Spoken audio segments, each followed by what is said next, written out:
ناوي تعمل ايه يا هوجن لما ترجع القاهرة؟ اعمل اللي اعمله. شوف انت هتعملي ايه. هو انت بتتكلم معايا كده ليه من ساعة ما خرجنا؟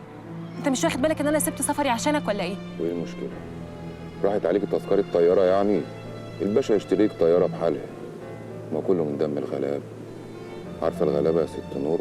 انا يا هوجن؟ انت بتقول لي انا الكلام ده؟ ده انت اكتر واحد عارف ان انا رافضة اي حاجة بابي بيعملها، وكنت هموت بسببه 100 مرة وسبت مصر كلها علشانه، ومحدش قعدني غيرك.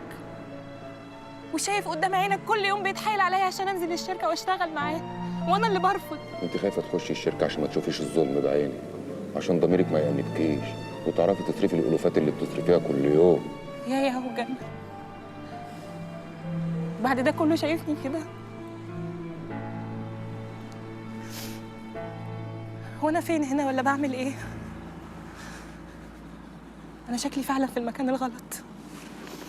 انا ماشيه يا هوجن.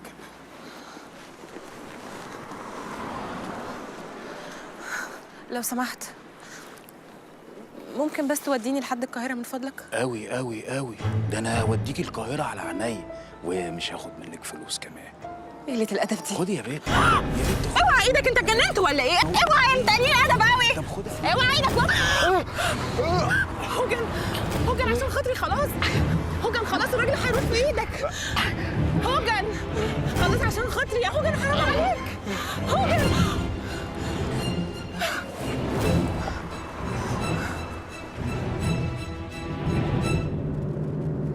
في ايه؟ انت عارف ان الراجل كان هيموت في ايدك؟ لما قدر عليكي بلسانه ما رحمكيش، يبقى ما يستحقش الرحمة. انا نفسي اعرف انت رجعت لي ليه يا اخي؟ انت اللي ما سافرتيش ليه؟ وقعدتي عشاني ليه؟ بعد ده كله يا هوجن، بعد ده كله كنت عايزني اسيبك واسافر.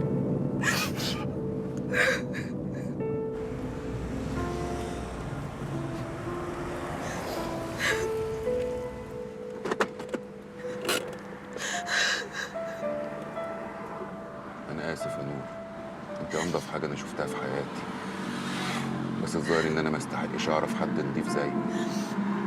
بالعكس يا هوجن، انت اصلا ما تستحقش تعرف غير اللي شبهك. انا مش زعلانه منك ولا عمري هزعل منك. انا مقدره الظروف اللي انت اتحطيت فيها، وعارفه ان مفيش بني ادم في الدنيا يستحملها. انا بس يا هوجن كل اللي مزعلني انك مع اول ضغط اتحطيت فيه ما قدرتش تسيطر على الوحش اللي جواك يا هوجن، وطلعت غضبك على اول واحد وقع تحت ايدك. من النهارده كل واحد هيحاسب على مشاريعه، واللي كسر حاجه هيدفع ثمنها.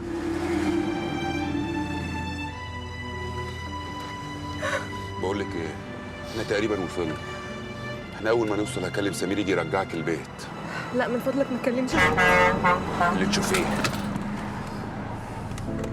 للاسف يا هوجن،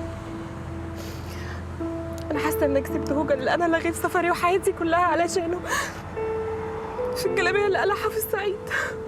انا قلعت الجلابيه دي في بلدنا اللي فيها خالتي وابر ابويا وامي، وراجع لها تاني، راجع لها تاني يا نور.